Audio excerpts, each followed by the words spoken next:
अगर मेरे पास पैसा होता तो मैं अपने पेरेंट्स को लेकर अब्रॉड रहना चाहता। बहुत बड़ा, very big, huge palatial house with big lawns and a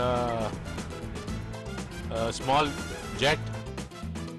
काश मेरे पास मेरी खुद की लैम्बोर्गिनी होती। काश हमारे पास खूब पैसा होता तो हम पूरी दुनिया घूम के आते और पूरी दुनिया के मजे लूटते। लाइफ में क्या चाहिए होता है? एक सुंदर लड़की, काफी पैसे और किसी चीज की टेंशन। मेरा ड्रीम है मैं हमेशा ब्यूटीफुल दिखना चाहती हूँ। कितनी ख्वाहिशें होती हैं ना हमारी कि काश हमारे पास ये होता, काश वो होता, काश ऐसा होता, काश वैसा होता। लेकिन क्या हम कभी ये भी सोचते हैं कि न जाने कितने लोगों के पास वो भी नहीं है जो हमारे पास है। न जाने कितने लोगों की बस एक ही ख्वाहिश होगी कि काश वो सिर्फ सुन पाते कि दुनिया क्या कह रही है, काश वो दुनिया से अपने दिल की बात कह पाते, काश वो देख पाते कि दुनिया कितनी खूबसूरत है, काश वो भी 2 कदम चल पाते। ऐसे न जाने कितने लोग हमें हर रोज अपने आसपास दिखते हैं, लेकिन हम उनकी तरफ ध्यान नहीं देते। आज हम आपको जिन लोगों से मिलवाएंगे उनकी कहानियां आप ध्यान से सुनिएगा। शायद आज के बाद आपकी और हमारी ख्वाहिशें बदल जाएं।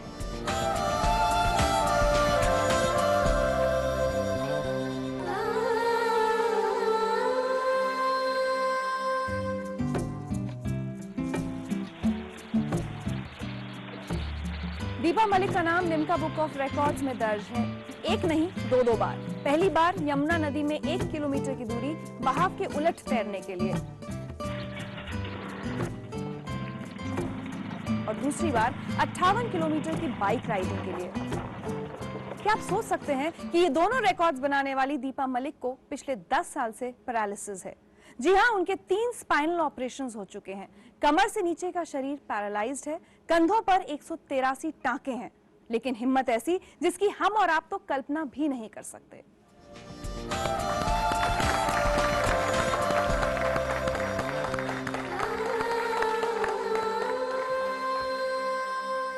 दीपा, वेलकम टू जिंदगी लाइव। क्या हुआ था आपको? जब बचपन में एक बार पैरालिसिस हुआ था, पहले टांगों में कमज़ोरी आई, कुछ वक्त पता नहीं चला क्या हुआ। जब पता लगा तो स्पाइनल कॉर्ड में ट्यूमर था, उसका ऑपरेशन हुआ और दोबारा कुछ वर्षों के बाद 1999 में फिर यही तकलीफ, उसी जगह वही ट्यूमर और उससे 3 गुना बड़ा। तो फिर मेरा दूसरा ऑपरेशन हुआ, फिर मेरी तीसरी सर्जरी हुई। तो 3 सर्जरी और एक ही जगह स्पाइनल कॉर्ड पे बार बार शल्य चिकित्सा होना, उससे स्पाइनल कॉर्ड डैमेज हो गई और मुझे व्हीलचेयर का सहारा लेना पड़ा। इसके बावजूद आपने 1997 में एक ब्यूटी कॉन्टेस्ट में हिस्सा लिया था। हाँ, वो बहुत इंटरेस्टिंग है। उस वक्त हल्का सा दर्द शुरू हो चुका था पीठ में और टांगों में, और कभी कभी मेरी बाईं टांग झोल खाती थी चलते हुए। तो जो मेरे ख्याल से जजेस ने नोटिस भी किया और मुझे पूछा भी गया था कि कहीं आपको नहीं लगता कि आप थोड़ा सा लेग ड्रैग कर रही हैं और फिर भी आप ब्यूटी कॉन्टेस्ट में हैं। तो मेरा शायद जो जवाब था उसको अच्छे अंक मिले। मैंने ये कहा कि कोई भी मेडिकल प्रॉब्लम मुझे अपने आप को खूबसूरत समझने से नहीं रोक सकती। वाह। मुझे लगता है कि आज भी मैं व्हीलचेयर पे बैठी हुई शायद सबसे खूबसूरत महिला हूँ। बिल्कुल, है ना? And we have a special message for you. उधर देखिए। हाय दीपा, कैसी है? कितना टाइम हो गया है यार हमें मिले। मुझे अभी भी वो वेलिंगटन वाले दिन याद है जब हम लोगों ने नेवी क्वीन बॉल में पार्ट लिया था। उन दिनों यू वर लिम्पिंग, थोड़ा सा लिम्प करती थी, बट सब लोगों को बीट करके तुम कैसे फर्स्ट रनर अप आई, ये सबको याद है। तुम्हारा नेवर से ये जो डायर एटीट्यूड है, ये हम लोगों को इतना सिखाता है दीपा कि हम लोगों को लगता है कि हम लोग ने तो कुछ भी अचीव नहीं किया है।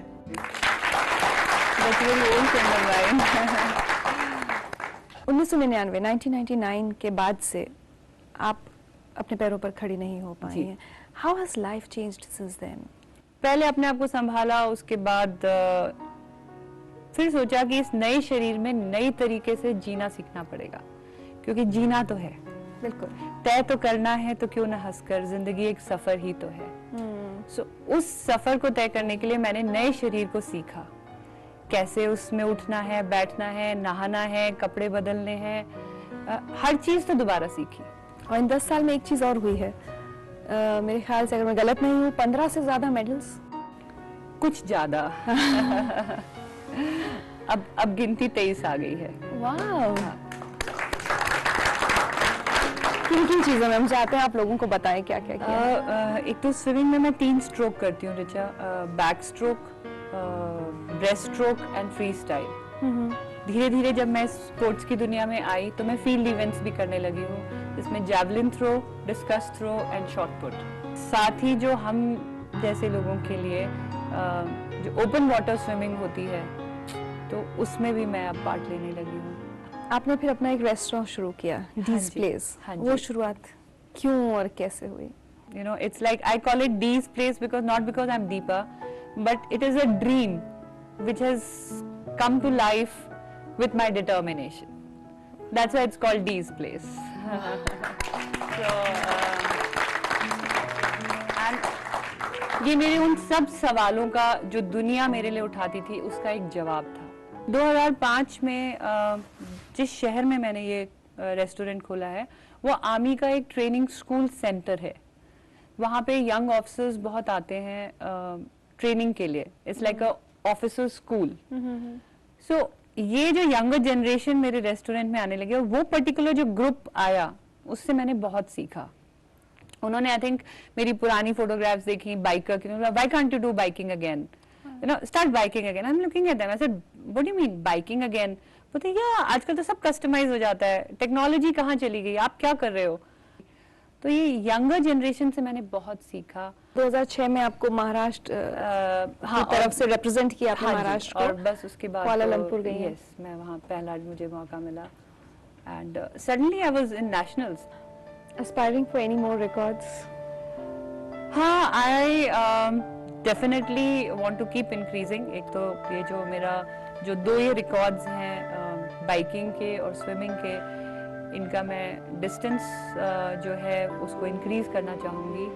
और अभी जो मैं लेटेस्ट जिस चीज़ पे वर्क कर रही हूँ वो है valley crossing on a rope, rappelling. तो एक नेक्स्ट एक्टिविटी मेरी वो उसकी training, like I am training my upper body to do that. You have stitches here. Yeah, I have 183 stitches. So how will you manage? I'll pull. Where there's a will, there's a way.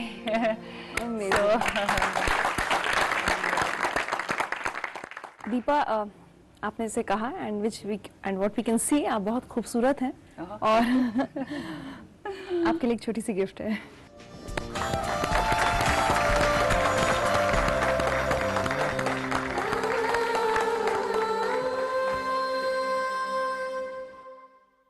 एक बात और रहती है अभी, मुझे पता चला है कि आप पोइट्रीज बहुत अच्छी लिखती हैं, कविताएं लिखती हैं आप। कुछ कभी कुछ विचार। तो हम चाहते हैं कि आज आप कुछ सुना दें। जिंदगी तुमने युद्ध बनाकर दी तो क्या, जिंदगी तुमने युद्ध बनाकर दी तो क्या, हार मान हथियार डाल दूंगी। मैं तो वीरांगना हूँ, डटकर जीत का संग कर लूंगी। जिंदगी तुमने जहर बनाकर दी तो क्या, इसे प्राणों को हरने दूंगी। मैं तो मीरा हूँ, भक्ति की शक्ति से घूंट भरकर भी बेअसर कर लूंगी। जिंदगी तुमने लंगड़ी बनाकर दी तो क्या, जिंदगी तुमने लंगड़ी बनाकर दी तो क्या, मैं तो हिम्मत हूँ, अपने दृढ़ निश्चय से पुनः बिन सहारे के चल दूंगी।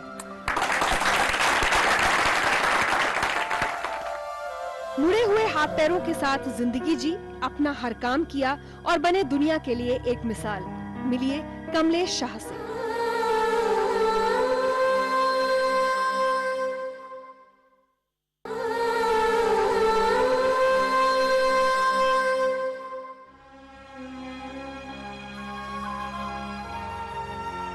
कमलेश के लिए हर दिन एक चुनौती है, सुबह से लेकर रात तक अपना हर काम करना, वो भी मुड़े हुए हाथ और पैर के साथ। हम और आप तो सोच भी नहीं सकते कि ये कितना मुश्किल होता होगा। लेकिन कमलेश हार कर दूसरों के सहारे नहीं बैठे, उन्होंने अपने दम पर अपनी जिंदगी का रास्ता तय किया।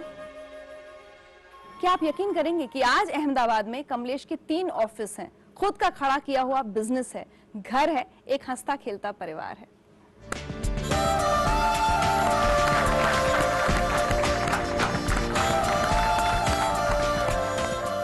कमलेश, आज आप यहाँ बैठे हुए हैं और पीछे मुड़कर देखते हैं तो क्या दिखता है? पहले साल से आज तक यहाँ पहुँचा तब तक कितना संघर्ष करना पड़ा और कितनी मुश्किलें सामने आई, और वो सबको पार करते करते आज यहाँ तक पहुँच पाया हूँ, और अब कहाँ आगे जा पाऊँगा वो सोच रहा हूँ। बचपन से ये तो समझना मुश्किल नहीं है कि वक्त बहुत मुश्किल से बीता होगा, पढ़ना लिखना कैसे हुआ? मेरे फोई और फुआ वहाँ पे अहमदाबाद में रहते थे, तो उन्होंने बोला कि हमारे बाजू में स्कूल है, आप यहाँ पे ले आइए, हम लोग देखभाल करेंगे इसकी। फर्स्ट से लेके थर्ड तक वहाँ पे पढ़ा। फिर मैं बोर्डिंग स्कूल में गया, 9th तक बोर्डिंग स्कूल में पढ़ाई की, अपंग मानव मंडल, और वहाँ से ही जिंदगी में आगे कैसे बढ़ सकते हैं वो सीखने की लालसा भी हुई और सीखना भी मिला। फिर 10th में घर पे आ गया और वहीं से पढ़ाई चालू की। तो 90 से लेके 97 तक 7 साल में मैंने कॉलेज कंप्लीट की। तब ICW में भी एंट्रेंस था, एंट्रेंस देने के बाद ICW कंप्लीट किया, CA कंप्लीट किया, CS इंटर कंप्लीट किया, CS फाइनल में एक ग्रुप रह गया। मीन्स जो लोग 14 या 15 साल में पढ़ाई करते हैं वो मैंने 7 साल में कंप्लीट की।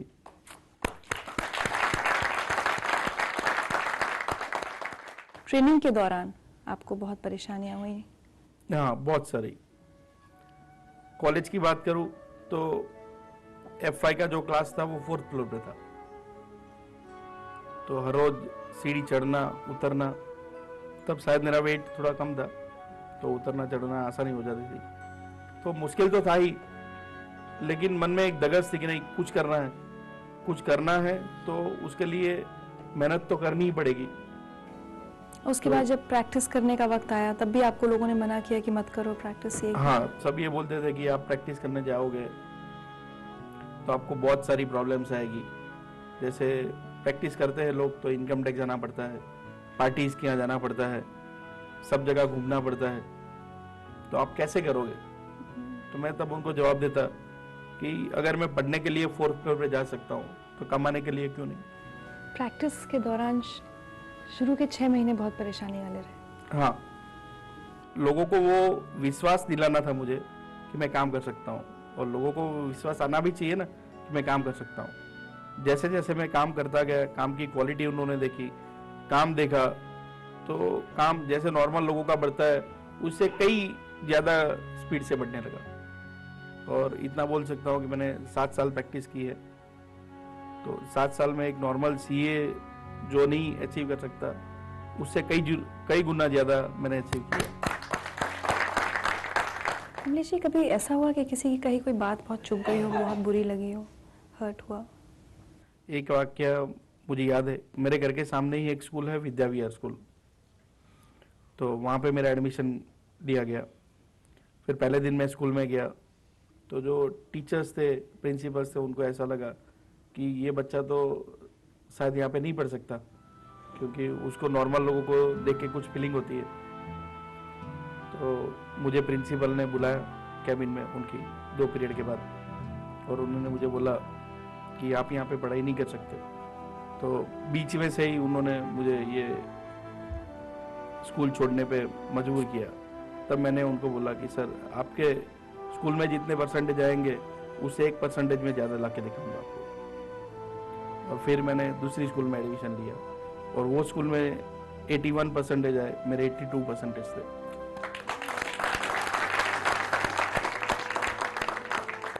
साल 2000 में आपको नेशनल अवार्ड मिला था? हाँ, मिला था। किस लिए? ये मेरे एजुकेशनल अचीवमेंट्स, और मैं खुद की ऑफिस चलाता था, 6 बंदे को रोजगारी देता था, उसकी वजह से। और मुझे तो ये भी पता चला है कि आप बहुत अच्छा लिखते हैं। थोड़ा थोड़ा शौक है, पहले ज्यादा था, अब तो टाइम नहीं मिलता लिखने का। आपके लिए गिफ्ट है।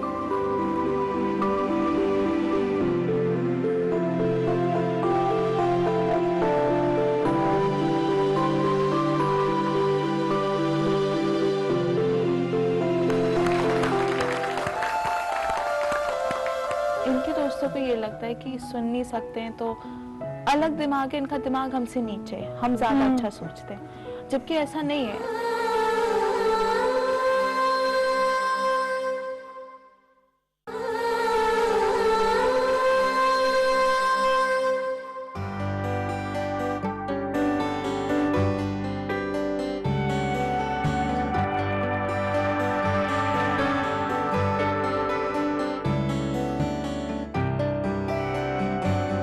पहले जब जावेद आबिदी अमेरिका से मास कम्युनिकेशन की पढ़ाई करके लौटे तो उन्हें लगा था कि हाथों हाथ किसी भी अखबार के दफ्तर में नौकरी मिल जाएगी, लेकिन वो नहीं जानते थे कि दुनिया की नजर में उनकी एक कमी उनकी काबिलियत से बड़ी होगी। 2.5 साल तक नौकरी के लिए जद्दोजहद करने के बाद जब जावेद को ये बात समझ में आई तो उन्होंने अपनी जिंदगी की राह ऐसे बदली कि आज वो दूसरे लोगों को राह दिखा रहे हैं।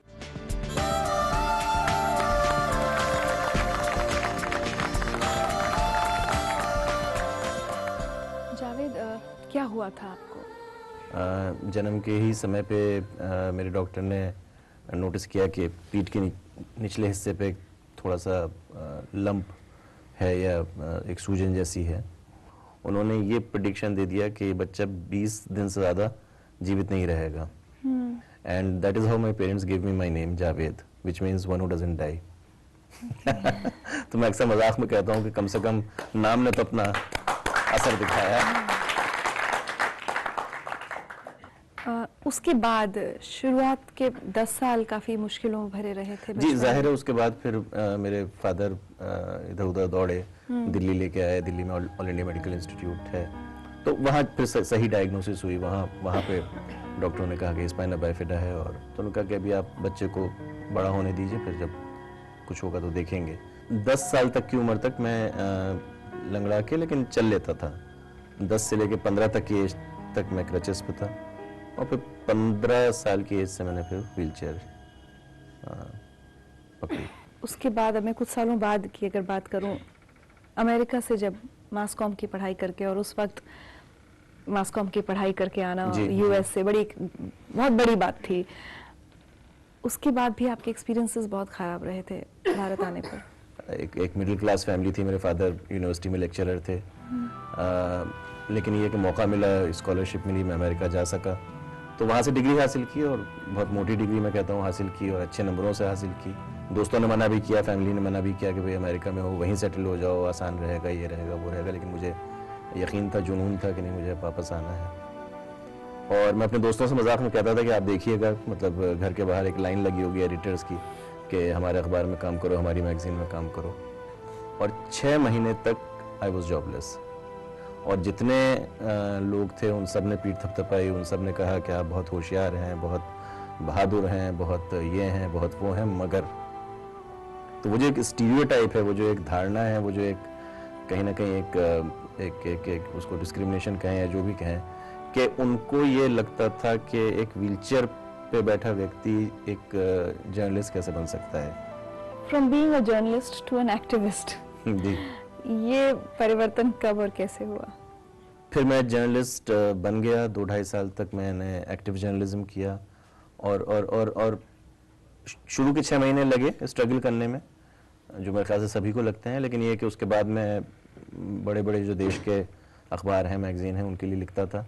लेकिन फिर एक बस मौका आया, कुछ एक ज़िंदगी का मोड़ आया कि जहाँ राजीव गांधी संस्थापन कायम हुआ था, और मुझे ऑफ़र मिला कि मैं वहाँ काम कर सकूं, और विकलांगता पर वो लोग काम करना चाहते थे। और जर्नलिस्ट तो इस देश में बहुत हैं, और एक जाएगा तो 10 और उसकी जगह ले लेंगे, लेकिन विकलांगता की दुनिया शायद एक ऐसी दुनिया है जहाँ अगर एक सिपाही और बढ़ जाए, एक इंसान और बढ़ जाए, तो शायद उससे कुछ कर सकते हैं।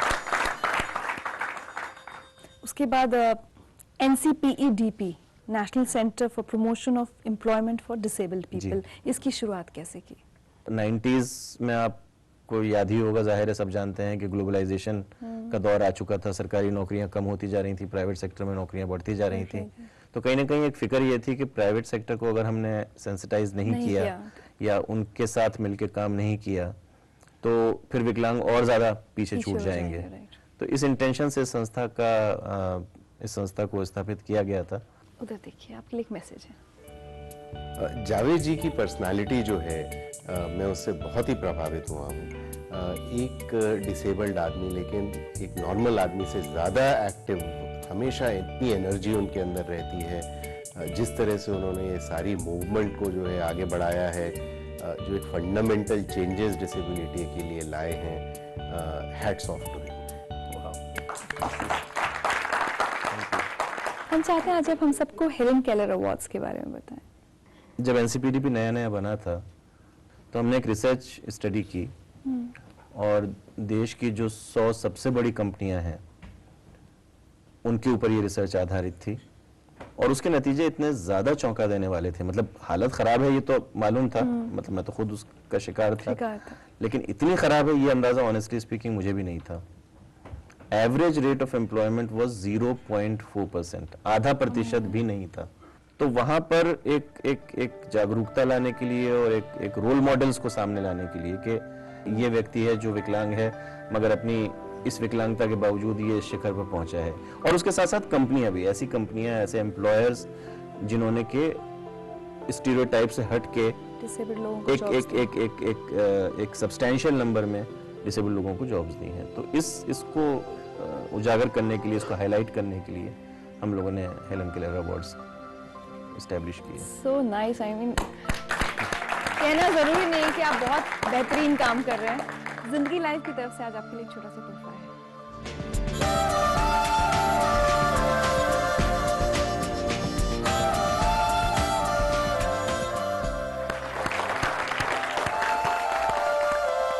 मैंने बोला कि भाई अब अच्छे भले लोग शूट नहीं कर पाते तो क्या आप डिसेबल भी करेंगे, तो शायद वहीं से शूटिंग शुरू हो गई थी।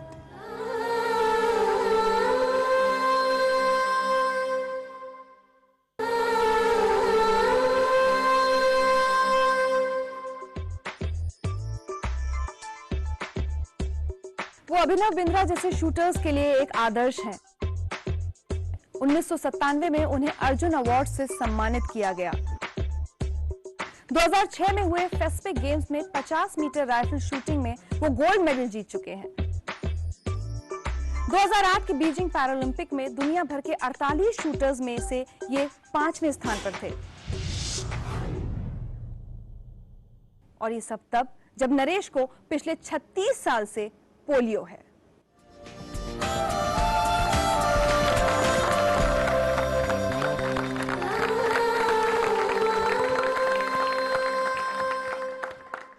नरेश, शूटर बनना है, ये ख्याल सबसे पहले कब आया? शूटिंग मैंने 94 में स्टार्ट किया था और मैं सिर्फ शूटिंग रेंज को सिर्फ देखना चाहता कि शूटिंग रेंज होता कैसे है। जब रेंज के अंदर गया तो काफ़ी लोग टॉप शूटर थे उस टाइम, उनके कोचेस वगैरह थे, तो कोई जानता नहीं था मुझे, एकदम फर्स्ट टाइम था। तो उन्होंने बोला कि भाई अब अच्छे भले लोग शूट नहीं कर पाते तो क्या आप डिसेबल भी करेंगे, तो शायद वहीं से शूटिंग शुरू हो गई थी। उसके बाद जब शुरू किया इस पर, तब भी लोगों ने मजाक बनाया, डिस्करेज किया आपको? नहीं, मजाक नहीं बनाया, तब वो डरने लग गए थे मेरे से, क्योंकि मैं काफ़ी ज़्यादा हार्ड वर्कर था। 6-6 घंटे शूटिंग रेंज पे रहता था और रोज़ प्रैक्टिस करता था और द्वारका से तुगलकाबाद शूटिंग रेंज आना जाना। My God. मतलब ये था कि कुछ करके दिखाना है, चाहे जितनी भी दिक्कतें आई हैं। I want to do something. और शायद यही वजह है कि आज बहुत सारे शूटर्स आपकी बहुत इज्जत करते हैं शायद। आइए कुछ सुनवाते हैं। मैं नरेश कुमार जी को काफ़ी सालों से जानता हूँ। बहुत ही अपनी शूटिंग स्पॉट के लिए बहुत ही डेडिकेटेड हैं, बहुत ही हार्ड वर्किंग हैं और उनको देखकर मुझे बहुत इंस्पिरेशन मिलती है, क्योंकि वो इतना हार्डशिप्स को ओवरकम करते हैं, चैलेंजेस को ओवरकम करते हैं और तभी भी उनका पैशन जो है स्पॉट के लिए हटता नहीं है और उनका वो एक ही उद्देश्य से अपनी मेहनत करते हैं, वो है कि भारत को इंटरनेशनल अरीना में ग्लोरी दिलवाना। और मैं उन्हें उनके इंडेवर्स के लिए ऑल द बेस्ट विश करता हूँ। पहला इंटरनेशनल, अगर मैं कहूँ शुरुआत आपने इंटरनेशनल स्पोर्टिंग इवेंट्स में, कॉम्पिटिशंस में कब और कैसे शुरुआत की थी? पहला इंटरनेशनल मैंने 96 में फिनलैंड में खेला था, हेलसिंकी में, और पिस्टल में खेला था। It was just new, everything was new. And good. इस स्पोर्ट में खर्चा भी बहुत है, ट्रेनिंग में, वो सब कैसे मैनेज करते हैं? ये तो ऊपर वाला ही जानते हैं कि कैसे मैनेज हो जाता है, लेकिन आपको लगन होनी चाहिए। मैंने तो ये अपनी ज़िंदगी में इतना देखा है कि अगर आप किसी चीज़ के पीछे बढ़ जाएं तो आपके लिए सारे रास्ते आसान हो जाते हैं। अगर आप सिर्फ मुश्किलों को, कठिनाइयों को और प्रॉब्लम्स को ही गिनते रहोगे तो फिर ज़िंदगी फिर प्रॉब्लम्स में निकल जाती है। बिल्कुल, कितनी बढ़िया बात है। 50 मीटर राइफल में कब कदम रखा, पिस्टल छोड़कर? राइफल मैंने 2001 में स्टार्ट किया था, क्योंकि उससे पहले गवर्नमेंट का कोई स्पोर्ट फेडरेशन रिकॉग्नाइज नहीं था डिसेबल का, तो काफ़ी दिक्कतें होती थी अप्रूवल्स के लिए। और 97 में जब अर्जुन अवार्ड जीता कि भाई अब आप तो मीडिया में इतने, आपका इतना नाम हो गया है, आपको सब फटाफट होने लगेगा, तो ऐसा कुछ भी नहीं हुआ। जॉब तक भी नहीं एक मिल रहा था ढंग का। तो मैंने सोचा कि चलो वो इवेंट करना चाहिए जो मैं एबल बॉडी में करूं और सबके साथ करूं। नवीन जिंदल आपकी ज़िंदगी में एक बहुत ख़ास जगह रखते हैं। जी हाँ।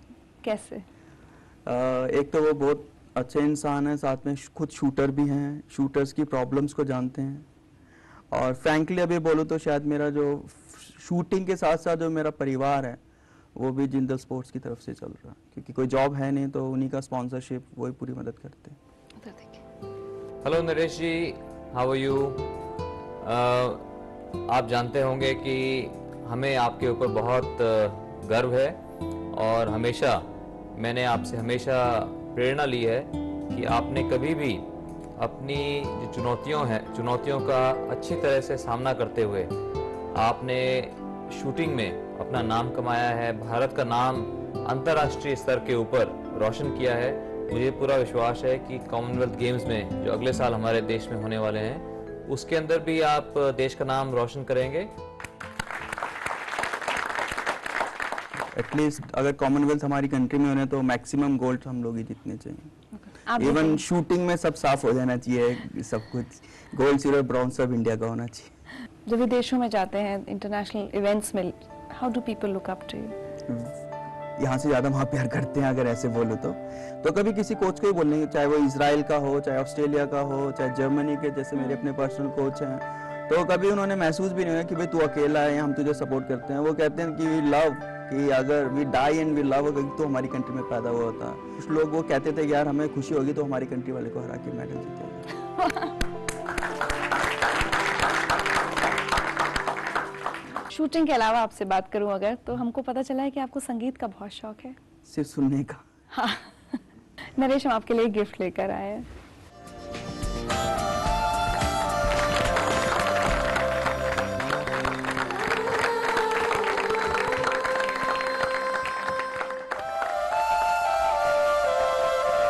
अलग अलग जूते और अलग अलग वॉचेस, मतलब चश्मे वगैरह, इनका बहुत हॉबी था।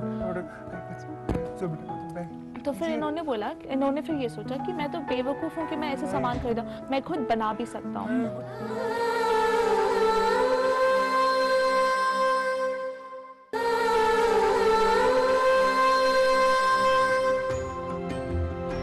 जिंदगी को भरपूर जीते हैं निधि प्रकाश, दोस्तों के साथ खूब मौज मस्ती करते हैं। ये यंग हैं, कॉन्फिडेंट हैं, बहुत कुछ कर गुजरने की चाहत है।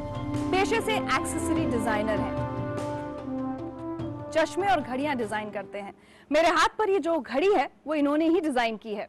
किसी भी आम नौजवान की तरह है निधि प्रकाश, बस इनमें और दूसरों में एक फर्क है।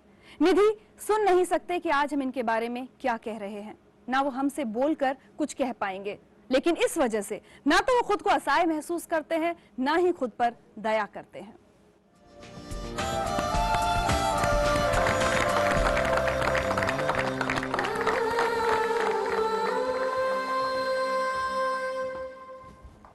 और निधि और हमारे बीच बातचीत का माध्यम बनेंगी उनकी interpreter Angel. Angel, welcome to IBN7। Thank you. Nidhi से सबसे पहले हम ये जानना चाहेंगे कि क्या आप बचपन से ही इतने क्रिएटिव थे? हाँ जी, बिल्कुल। अच्छा, निधि ने 10th क्लास के बाद एक नॉर्मल स्कूल में पढ़ाई की, तो वो कितना मुश्किल था? उन्होंने खुद पढ़ाई की थी, सेल्फ स्टडी, प्लस इनके परिवार ने इनकी मदद की। इन्होंने मेहनत 2 बार ज्यादा किया नॉर्मल लोगों से, वो है। लोगों की, फ्रेंड्स की या टीचर्स की कभी इनसेंसिटिविटी की, कोई समझ नहीं पा रहा है कि इनको क्या प्रॉब्लम हो रही है, उसकी वजह से दुख हुआ? स्कूल और कॉलेज लाइफ में it's been smooth, but then एकदम से जैसे निफ्ट में ही faced a lot of problems. He did, मतलब अमंग फ्रेंड्स, अमंग टीचर्स।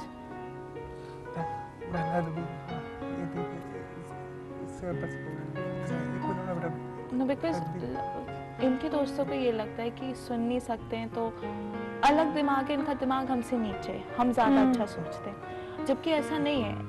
ये जब पहले निफ्ट में पढ़ा करते थे तो एक वो अपने क्लासमेट के साथ थे, दे वर वेरी क्लोज फ्रेंड, साथ मतलब लाइक 2 साल तक मतलब इनकी दोस्ती बढ़ी रही। इन्होंने कोई जोक क्रैक किया इनके ऊपर, इनको तो लगा मतलब हिंट मिल जाती है कि लाइक मजाक उड़ाया, तो उन्होंने पूछा कि क्या हुआ, मतलब मेरे बारे में क्या बात की? कहते नहीं इट्स जस्ट सिंपल पर्सनल, कुछ नहीं है। तो ही आस्क्ड हिम, 3 बार पूछा कि लाइक बताओ। ओके, देन उसके बाद लड़ाई हुई, फिर देन ही पंच्ड हिम, मारा तो मतलब हल्का, but then he got a nose fracture. हाँ, but then obviously he shouldn't have, मतलब मारना नहीं चाहिए था, वो अलग गलत बात है।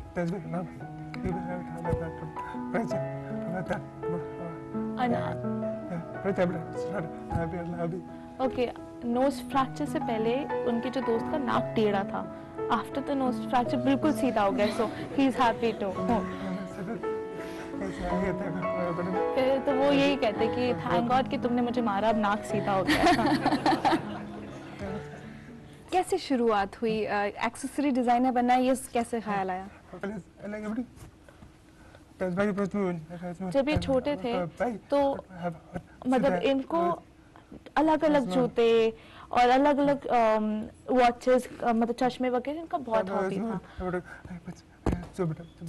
तो फिर इन्होंने फिर ये सोचा कि मैं तो बेवकूफ़ हूँ कि मैं ऐसे सामान खरीदा, मैं खुद बना भी सकता हूँ।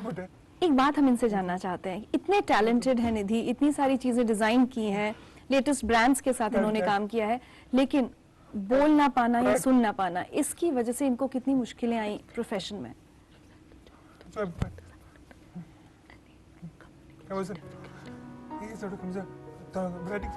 नहीं, इनको डिफिकल्टी इतनी तो नहीं हुई, वो लिख के समझाते थे।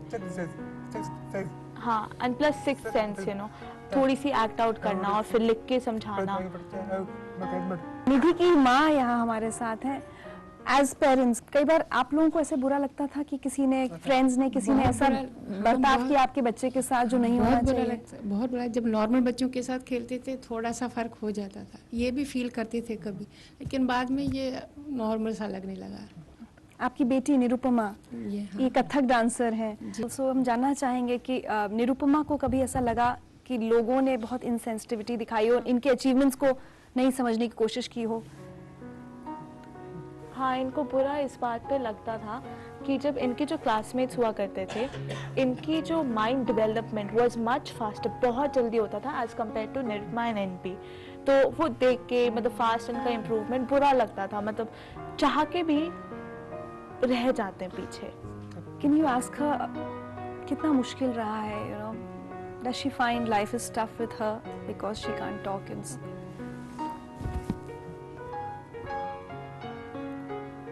She has learned how to बोलना इन्होंने सीखा है। एक टीचर थे जो इनको हमेशा सिखाते थे, और ये लिप रीड करती हैं। इनकी पत्नी सुचिंत भी यहाँ पर हैं। निधि की सबसे अच्छी क्या बात लगती है इनको?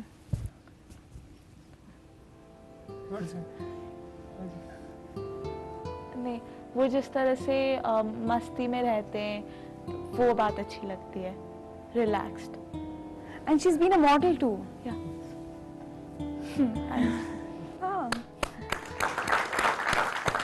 मॉडलिंग के टाइम का कोई अपना शेयर करना चाहती हैं एक्सपीरियंसेस? Was it difficult? हाँ जी, काफ़ी डिफिकल्टी हुई थी, मतलब लोगों को लगा कि ये नॉर्मल है, नोबडी न्यू कि शी वाज डेफ। एंड तब से फिर मतलब कंपटीशन शुरू हुए, then she competed for Miss Delhi and फिर Miss India. Did she win any of those? Miss Delhi, yeah, she was crowned the first Miss Delhi, and Miss India में second rank. Wow. अच्छा, मेरा आखिरी सवाल इनसे, what's his dream? He wants to set up वो अपना business ये call designs खोलना चाहते हैं, कॉल डिजाइन स्टूडियो, प्लस इनको पूरा वर्ल्ड घूमना है। वाह, मैं सिर्फ दिल्ली में नहीं, he wants to travel all the world and see designs। कोई लिमिटेशन नहीं, मतलब कि बस यही है, इसके आगे बाउंड्री नहीं, सब कुछ पार करना है। I want to wish Nidhi all the best कि ये जो भी चाहते हैं इनका हर सपना पूरा हो, ये सब कुछ कर पाए, और इनके लिए हम एक गिफ्ट लेकर आए हैं।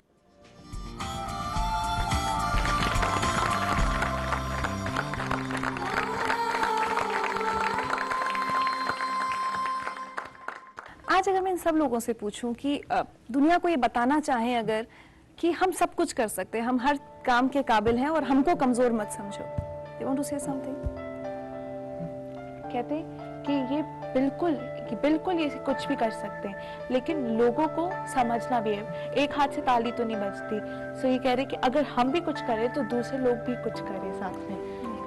कह रहे कि ये आर्टिस्ट हैं, ये इनकी पेंटिंग दूसरे लोगों से बहुत ज्यादा होती है, बस ये होता है कि मतलब काम अच्छा है, लेकिन लोग इनको ये मतलब इनकी जो सोच होती है, लोगों की सोच, इनका पेंटिंग ये सुन नहीं सकते तो इनकी पेंटिंग अच्छी हो नहीं सकती, ये सोचते हैं।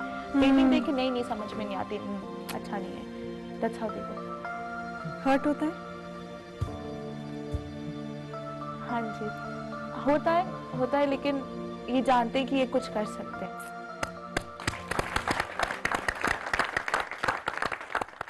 और ये वाकई आज गौर करने वाली बात है कि इनमें से किसी ने ये नहीं कहा कि अपनी डिसेबिलिटी को अपनी जिंदगी से हटाना चाहते हैं या बदलना चाहते हैं, जिसका मतलब है कि वो अपनी परेशानी से इतने परेशान नहीं है जितने आपके और हमारे रवैये से, समाज की संवेदनहीनता से वो ज्यादा परेशान है। और आज जिंदगी लाइफ के मेहमानों की हिम्मत और ताकत देखकर मैं खुद को बहुत कमजोर महसूस कर रही हूँ। वाकई हम तो सोच भी नहीं सकते कि शरीर के किसी हिस्से के बिना एक दिन भी कैसे बिताएंगे, और ये लोग सारी जिंदगी बिताते हैं, न सिर्फ बिताते हैं बल्कि उसे जीते हैं, खुलकर जीते हैं, भरपूर जीते हैं, शायद हमसे बेहतर भी जीते हैं, और ऐसे ही लोग बनाते हैं जिंदगी को लाइव। क्या सपना है तेरा मानव, बस निद्रा में ही भगा रहा दुख के दानव। निद्रा का सपना मृग तृष्णा है, क्षण भर का चारु चंद्र, फिर निशा केवल कृष्णा है। सायों के भ्रम को भंग कर ले, नेत्र खोल कर सूर्य नमन, और किरणों का संग कर ले। एक एक कर सपने बुनता जा, सच्चाई परिश्रम अहिंसा और दृढ़ निश्चय के पथ चुनता जा। सपने देख जागृत अवस्था में, बना उन्हें आदर्श, कायम कर उनको व्यवस्था।